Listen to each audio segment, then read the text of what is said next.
Teman-teman sekalian, hadis tuliskan dengan tulisan seperti ini.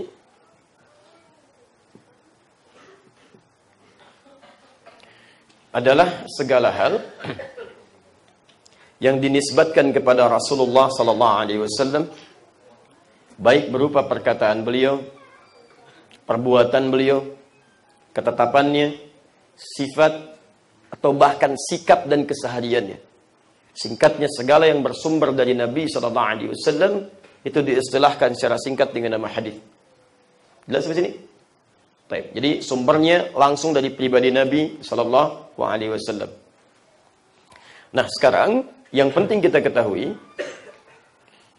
dalam hal kita melihat segala yang bersumber dari Nabi sallallahu alaihi wasallam itu, maka para ulama membagi ini semua ke dalam dua bagian penting. Kita lihat dulu. Pertama, para ulama melihat runtutan orang-orang yang meriwayatkan hadis ini sehingga diketahui bersumber dari Nabi sallallahu alaihi wasallam. Kalau tadi kita lihat segala yang bersumber dari Nabi, Anda tanyakan, dari mana tahunya ini dari Nabi? Ya, kalau ada teman kita sekarang mengatakan ini hadis loh, tahu dari mana? Sedangkan Anda belum pernah ketemu Nabi, mimpi aja belum bisa melihat Nabi gitu kan? Bagaimana bisa mengatakan ini dari Nabi? Maka dibuatlah kualifikasi untuk melacak bahwa semua ini bersumber dari Nabi. Nah, kemudian ketika transmisinya dilacak sehingga sampai kepada Nabi sallallahu alaihi wasallam sebagai sumber pertamanya, maka urutan periwayatan ini disebut dengan sanad namanya. Sanad.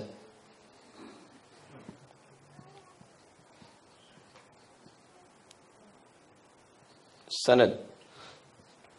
Silsilah periwayat hadis dari mulai orang yang menyampaikan sampai diterima sampai kepada Nabi sallallahu alaihi wasallam. Baik. Ada Imam Al-Bukhari menyampaikan hadis. Beliau kan enggak pernah ketemu Nabi itu. Ya, apalagi kita yang hidupnya jauh dari Al-Bukhari gitu kan. Baik, hadis riwayat Al-Bukhari dari siapa diterima? Dari si fulan dari menerima dari si fulan, dari si fulan sampai ke Nabi sallallahu alaihi wasallam. Maka runtutan itu yang menyambungkan sumber hadis sampai ke Nabi disebut dengan sanad. Paham sampai sini? Baik. Kalau belum paham nanti saya akan berhenti ya, karena saya coba akan sepelan mungkin sampai kita memahami dengan baik. Saya tidak menginginkan kita menghafal. Bahasan ini mesti paham ya. Kedua, selain ada runtutan orangnya atau periwayatnya atau disingkat dengan rawi yang meriwayatkannya, juga harus ada isinya. Gak mungkin Anda katakan, oh hadis riwayat dari Al-Bukhari, dari fulan, sampai ke Nabi sallallahu alaihi wasallam. Apa isinya? Gak tahu saya. Mustahil gitu kan? Harus ada isinya. Harus ada isinya. Bisa dari Imam Al-Bukhari, diteruskan hadis nomor pertama, diterima dari langsung sampai di fulan, si fulan sampai ke sahabat Umar bin Khattab. Umar bin Khattab menerima dari Nabi sallallahu alaihi wasallam langsung. Apa isinya? Innamal a'malu binniyat wa innamal likulli imri'in ma nawa. Kan? Faman kanat hijratuhu ila Allah wa rasulih, fa hijratuhu ila Allah wa rasulih. Wa man kanat hijratuhu lid-dunya yusibuha aw imra'atin yankihuha, fa hijratuhu ila ma hajara ilaih. Nah, isi hadis yang disampaikan ini itu disebut dengan matan namanya.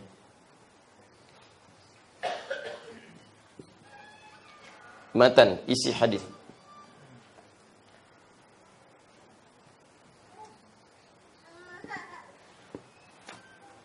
Redaksinya, kontennya. Pelan-pelan.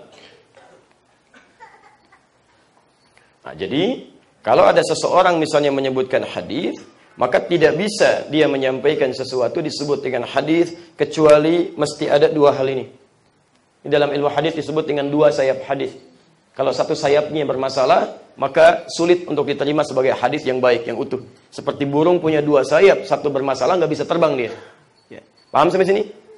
Baik. Jadi sesuatu disebut hadis. Kalau Anda belajar hadis misalnya, minimal mesti ada sumber orang yang menyampaikan diterima dari Nabi. Yang kedua, mesti ada isi yang diterangkan sebagai bagian dari apa yang disebut dengan hadis itu. Paham sampai sini?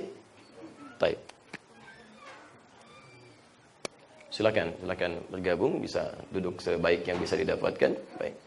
Dan teman-teman kalau ada yang masih luang bisa bergeser saya supaya lebih mudah ya. Baik, jazakallahu khair. Gak ada masalah. Baik, silakan. Yang penting nanti bisa masuk ya. Kalau sudah penuh, saya keluar juga gak ada masalah. Nanti ngantum di dalam lah. Ya. Nah, ini baru hadis. Tadi saya sampaikan sanadnya begini. Kemudian ada matannya. Ini semua baru disebut dengan hadis. Dan dikumpulkan. Ada yang wujudnya sumber-sumber utama. Ada Al-Bukhari, ada Muslim, ada At-Tirmidzi, ada An-Nasa'i dan sebagainya. Ada yang ringkas-ringkas, Riyadhus Shalihin, ada Al-Arba'in. Ini baru kumpulan tentang hadis-hadis. Tapi persoalannya, bagaimana cara memahami hadis ini? Bagaimana cara menentukan kalau hadis yang diterima dari Nabi ini benar bersumber dari Nabi? Atau jangan-jangan ada orang yang sengaja menuliskan sesuatu padahal nggak pernah tersambung dari Nabi SAW. Atau ada orang yang meriwayatkan dari Nabi tapi pribadinya bermasalah. Apakah berpengaruh pada keadaan hadisnya? Lalu bagaimana kalau ini sudah dipahami benar dari Nabi? Bagaimana cara memahami isinya? Tidak cukup bagi kita mendengar satu hadis kemudian kita menyimpulkan maknanya seperti ini, tidak. Ternyata ada bagian kedua yang dirumuskan oleh ulama. Dengan rumusan itu menjadi sebuah disiplin ilmu untuk memahami bagaimana hadis-hadis Nabi Shallallahu Alaihi Wasallam bisa dipastikan kualitasnya dan dipahami isinya. Ilmu ini yang disebut dengan secara singkat dengan ilmu hadis atau mustalah hadis. Disebut dengan ilmu hadis atau kadang diistilahkan dengan mustalah hadis. Saya agak seringkas mungkin kita istilahkan. Jadi secara singkat, orang yang ingin mengetahui tentang isi hadis, memahami maknanya, maka mustahil dia bisa pahami isi hadis kecuali dia belajar dulu disiplin ilmunya atau mustalah hadis. Paham sampai sini? Pelan-pelan ya, pelan-pelan. Maksud saya ingin terangkan begini. Jadi kalau kita nanti belum paham tentang ilmu hadis atau mustalah hadis, jangan sekali-kali berkomentar tentang hadis. Karena resikonya bisa besar. Bahkan nanti Anda bisa termasuk dalam kategori yang disebutkan Nabi. Awas, hati-hati. Man kadzaba 'alayya muta'ammidan falyatabawwa maq'adahu minan nar. Siapa yang sengaja berdusta atas namaku, maka bersiap-siaplah tempatnya untuk menempati neraka. Kalau bahasa bebasnya seakan-akan dia pesan kapling, sudah pesan kapling di neraka. Pesan satu ya, gitu kan? Itu harus hati-hati, itu bahaya. Nah, para ulama hadis menyampaikan kalimat kadzaba 'alayya muta'ammidan itu ada dua. Yang pertama sengaja membuat berita palsu, mencatut nama Nabi di situ, disebarkan ini hadis padahal bukan, gitu kan? Itu bahaya.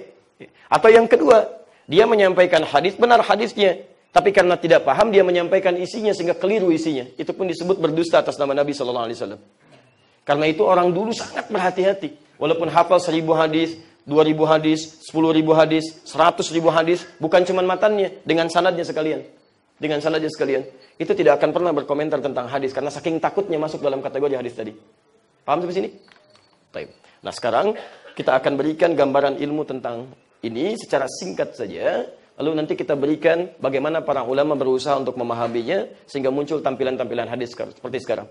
Dan di akhir nanti kita sambungkan bagaimana kasusnya kalau dikaitkan dengan hadis-hadis Nabi yang kadang beragam sehingga dipahami persepsi berbeda dalam praktek amalannya. Nanti kita turunkan. Kenapa kok ada orang misalnya saat makan ada yang baca bismillah saja, ada yang baca bismillahirrahmanirrahim, ada yang baca Allahumma barik lana. Doa ini benar atau tidak?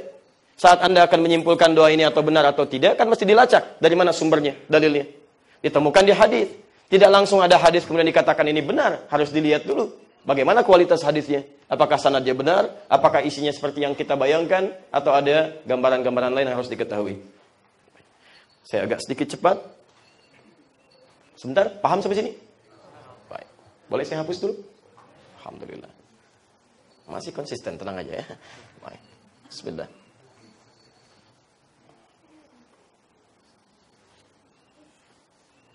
Baik. Sekarang saya coba turunkan dulu sebentar. Perhatikan, fokus pelan-pelan. Kita ambil pengetahuan dari dasarnya dulu. Kita mulai dari hadisnya dulu. Hadis. Kalau hadisnya sudah paham, baru kita turunkan ke sanadnya. baru kemudian ke ilmu matannya. Baik, yuk kita lihat sebentar. Segala hal yang bersumber dari Nabi Sallallahu Alaihi Wasallam, baik perkataan, perbuatan, sifat, sikap dan segalanya yang diketahui dengan silsilah riwayatnya serta adanya isi yang disampaikan.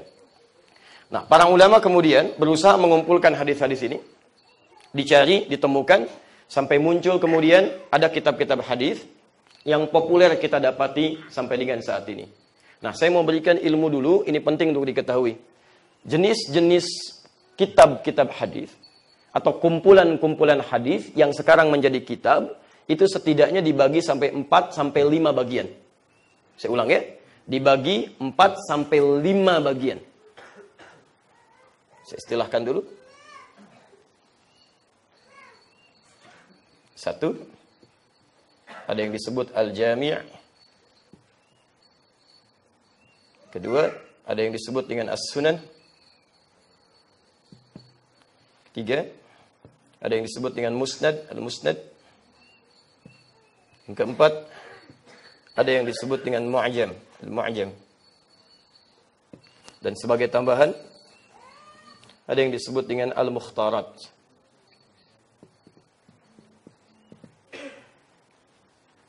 Fokus ya, kita belum belajar ilmunya nih, kita baru belajar kualifikasi hadisnya.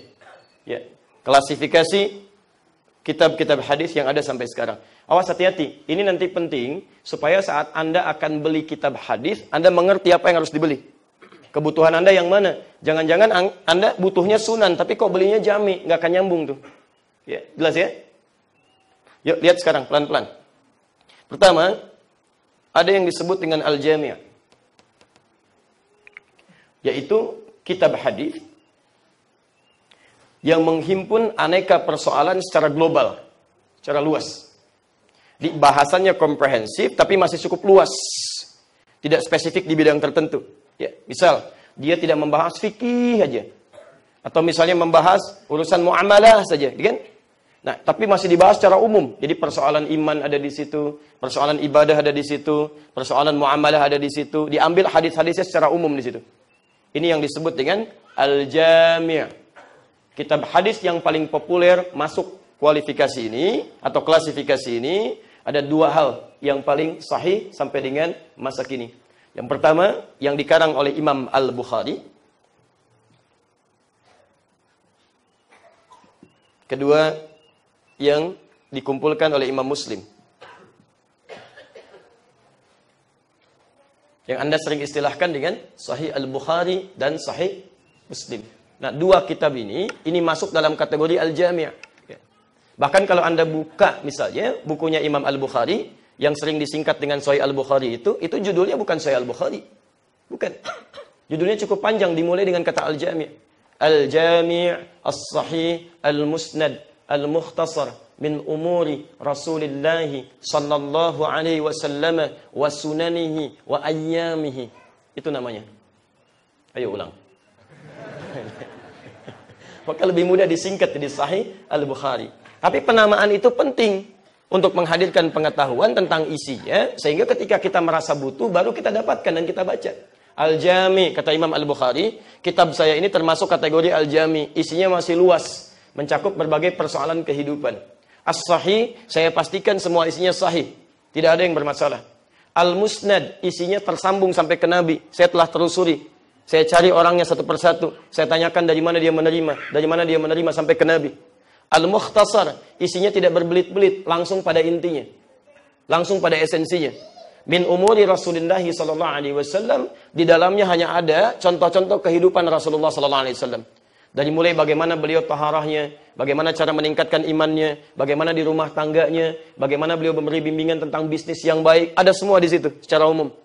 Taib. Wasunanihi dan sunnah-sunnahnya. Ini kefakihan Imam Al-Bukhari. Dia tidak semua yang pernah diajarkan oleh Nabi SAW, beliau sendiri praktekkan. Ada yang beliau sampaikan, tapi nggak beliau kerjakan. Karena kondisi-kondisi yang berbeda. Ya, nanti kita contohkan. Ya, seperti tahiyatul masjid gitu kan. Nabi menyampaikan pada umatnya, ayo, kalau Anda mau masuk masjid, jangan langsung duduk, tapi salat dulu 2 rakaat. Kalau berniat untuk itikaf. Idza dakhala ahadakumul masjida, fala yajlis hatta yusalli rak'atain. Tapi Nabi sendiri nggak praktekkan itu. Bukan karena nggak bisa, tapi memang rumahnya sudah di masjid gitu kan. Karena rumahnya sudah di masjid, maka beliau tidak tahiyatul masjid lagi. Ya, karena keadaan di rumah, tinggal nunggu adzan, salat sunnah di rumahnya, kemudian setelah iqamat keluar untuk pimpin salat, setelah selesai salat masuk lagi ke kamarnya, kemudian tunaikan salat sunnahnya di rumahnya. Baik, maka ini yang disebut dengan segala hal yang bersumber dari Nabi, yang kemudian beliau praktikkan langsung, itu yang disebut dengan sunnah. Jamaknya sunan, wa sunanihi wa ayyamihi, dan keseharian Nabi SAW. Termasuk nanti di situ ada 150 candanya Nabi. Kita bisa melihat. Kalau mau canda pun jangan berlebihan gitu kan. Tidak baik menghadirkan tertawa yang sampai mematikan hati. Ada di situ olahraganya Nabi. Bagaimana Nabi balap lari dengan istrinya Sayyidah Aisyah. Kata Aisyah, kadang-kadang saya yang menang. Tapi setelah saya sedikit gemuk, banyak berlemak, Nabi yang menang. Ya, bagaimana keduanya nonton olahraga bareng-bareng. Bagaimana keduanya bercanda saat pulang. Aisyah sedang sibuk dengan tepungnya. Diambil oleh Nabi, dicolekkan ke keningnya. Kemudian tertawa bersama di situ. Itu indah sekali deh. Banyak hal yang bisa Anda hadirkan. Nah, kalau Anda ingin belajar keseharian Nabi secara umumnya, dari bangun tidur sampai tidur lagi, maka Anda bisa koleksi hadis ini. Jelas sampai sini? Baik, alhamdulillah. Sunan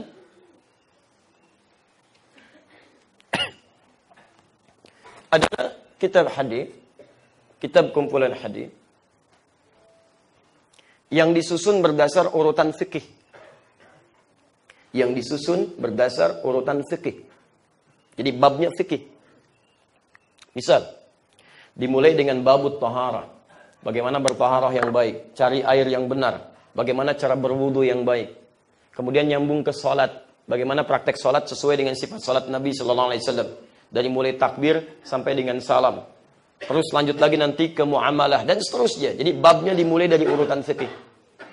Nah, kalau Anda ingin mencari kitab-kitab yang dengan itu Anda ingin belajar cara ibadah yang lebih spesifik, fikih yang benar sesuai dengan sifatnya Nabi SAW, maka yang Anda cari yang ini, sunan. Kalau ini masih umum. Awas, saya ingin betulkan sedikit persepsi masyarakat awam. Mereka mengatakan, ada sebagian mengatakan, kalau nggak ada di Al-Bukhari, itu tidak sahih. Nah, ini belum belajar hadis ini. Belum belajar ilmu hadis. Hati-hati, nggak semuanya ada hadis itu ada di Al-Bukhari, tidak. Tidak semua hadis ada di Al-Bukhari. Imam Al-Bukhari kan punya keterbatasan. Ya, begitu beliau meninggal dunia, ada hadis-hadis yang belum dikumpulkan. Imam Muslim mengumpulkan. Imam Muslim meninggal dunia, ada hadis yang belum dikumpulkan. Zaman dulu kan tidak semua bisa disinggahi karena belum ada fasilitas yang memungkinkan. Sepeda belum ada, motor belum ada, kemana-mana jalan kaki. Ada keterbatasan di situ. Ya, Imam Muslim meninggal, Imam Al-Hakim Naisaburi meneruskan. Kemudian setelahnya disusun lagi oleh para ulama setelahnya, diklasifikasikan. Maka kitab-kitab hadis yang terkait dengan proses ibadah secara fikih disebut dengan sunan. Ya. Contohnya Anda dengar Sunan Abu Daud misalnya. Kan? Sunan An-Nasai. Sunan Ibnu Majah. Sunan Al-Baihaqi. Kan? Awas, hati-hati ya. Karena Al-Bukhari itu masih umum. Umum itu artinya nggak spesifik. Jadi ada hadis-hadis tertentu yang memang nggak dicantumkan oleh Imam Al-Bukhari. Hanya mengambil bagian dari perwakilannya saja. Ya, misal, hadis tentang sholat. Nggak semua hadis praktek sholat ada di Al-Bukhari. Tidak. Tapi secara umum ada gambarannya. Dari mulai takbir sampai dengan salam misalnya. Tapi spesifiknya Anda hanya bisa temukan di kitab sunan. Misal, Anda mau sujud itu kan? Kan bisa dengan dua cara ya. Bisa menggunakan lutut, bisa menggunakan telapak tangan. Itu Anda kalau cari dua cara ini, di hadis Al-Bukhari atau hadis Muslim, itu sampai kiamat kurang 2 hari, nggak akan ketemu, Pak. Betul. Ya. Sehari lagi kita buat mikir, ngapain nyari di situ, nggak akan ketemu. Adanya cuma di hadis sunan ini. Ya. Di Abu Daud misalnya, nomor hadis 838, yang pakai lutut, dari Wa'il bin Hujur, posisi paling kanan sebelah bawah, yang pakai telapak tangan dari Abu Hurairah, nomor hadis 840 sampai 841, posisi paling kiri sebelah atas. Adanya di sini. Jadi kalau antum misalnya ingin mencari hadis-hadis koleksi fikih, sifat salatnya Nabi, sifat taharahnya Nabi, bagaimana sifat bermuamalah yang baik, maka antum cari kitab ini, Sunan. Saya rekomendasikan kalau untuk belajar yang dasar-dasar, itu cari Sunan Abu Daud nih. Baik. Kalau mau agak sedikit lebih luas, cari Sunan At-Tirmidzi. Ya.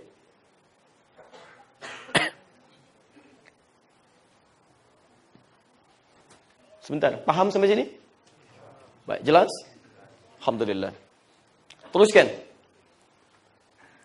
Anda sering bertanya, ini Sayyidah Aisyah hidup bersama Nabi. Berapa sih hadis yang diriwayatkan oleh Sayyidah Aisyah? Taib. Kemudian Abu Bakar menemani Nabi. Berapa sih hadis yang diriwayatkan oleh sahabat Abu Bakar radhiyallahu taala anhu? Ya, ada anak kecil namanya Abdullah bin Abbas. Ya, masih hidup bersama Nabi. Katanya sering mengikuti Nabi. Dia punya hadis berapa? Saya ingin lihat, gitu kan? Nah, kalau Anda ingin melihat orang-orang yang pernah meriwayatkan hadis, dari isi hadis yang pernah mereka kumpulkan dan dijadikan satu, kemudian sesuai dengan bab orangnya saja. Misal, Ibnu Abbas riwayatkan sekian hadis, ini hadisnya. Kemudian Abu Bakar sekian hadis, ini hadisnya. Sayyidah Aisyah radhiyallahu taala anha sekian hadis, ini hadisnya. Jadi hadis orang itu saja, maka kitabnya disebut dengan musnad. Jelas? Baik. Yang paling populer musnadnya Imam Ahmad bin Hanbal.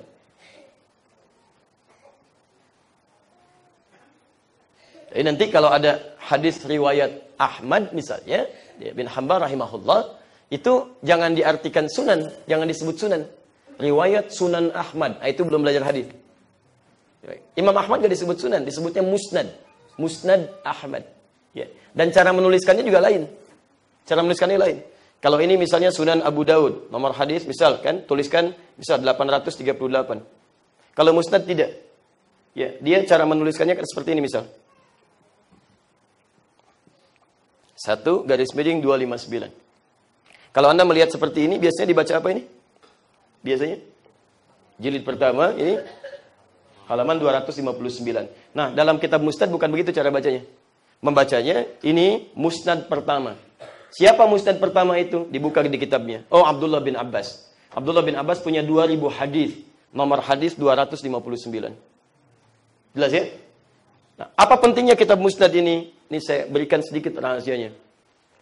Teman-teman yang belajar kitab musnad, ini diantara faidahnya untuk mengeluarkan karakteristik orangnya supaya mudah diteladani. Misal, ibu sebagai seorang perempuan. Contoh teladan terbaiknya kan istri-istri Nabi. Kenapa Anda tidak keluarkan hadis-hadis langsung dari istri-istri Nabi SAW?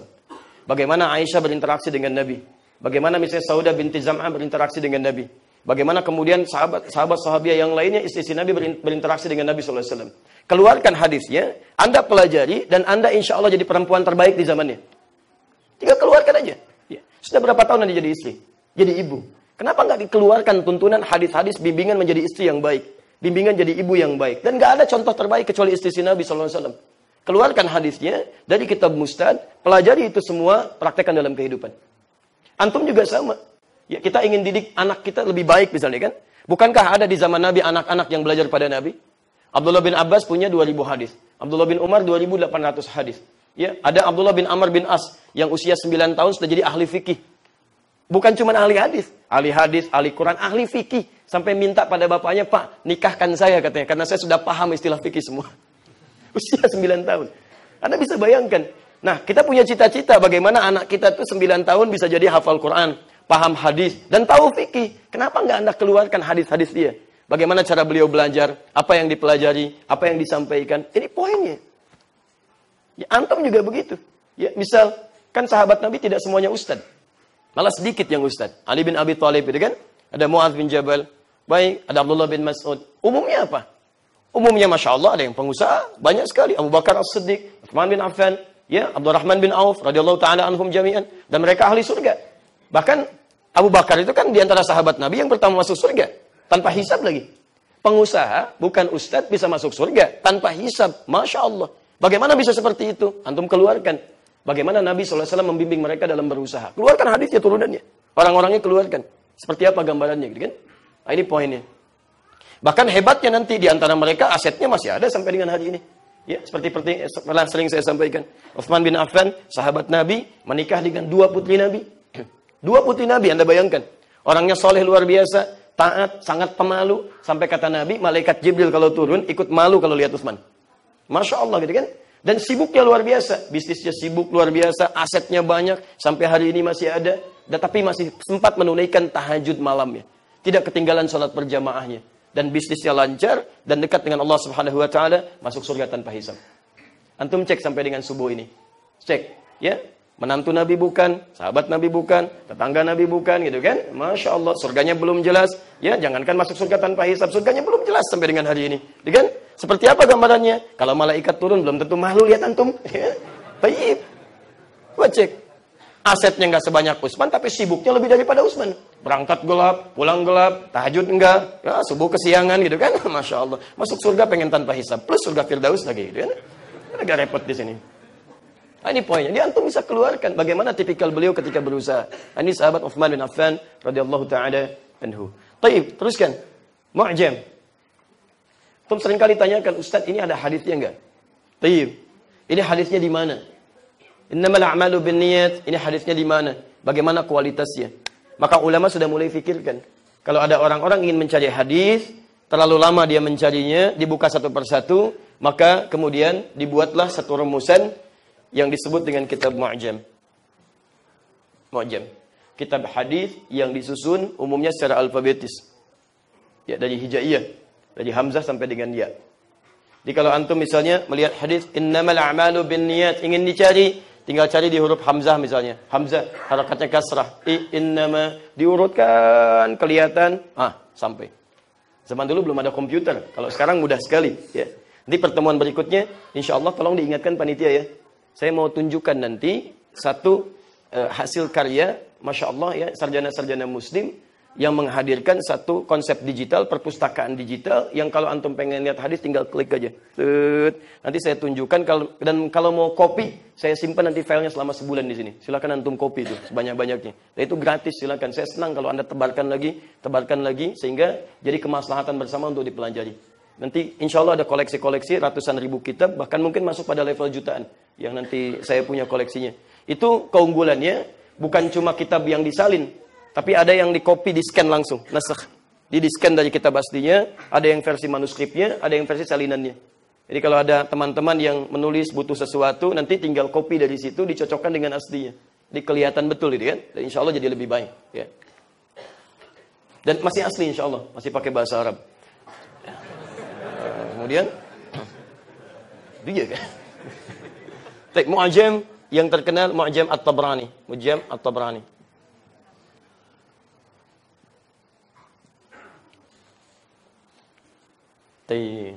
Nah, ini 4 tipikal utama. Jadi kalaupun teman-teman di masjid pengen mengoleksi hadis, lihat dulu antum bisa pisahkan kebutuhan jamaahnya seperti apa yang mau dipelajari. Misal ada ta'lim nih, kajian fikih. Baik itu fikih laki-laki ataupun untuk perempuan misalnya. Ya antum ambil referensinya. Kitab Sunan bagikan. Bahas dari situ. Oh kita pengen belajar yang umum dulu. Ambil misalnya Al-Jami'. Cari Sahih Al-Bukhari. Cari Sahih Muslim. Ya. Paham sampai sini?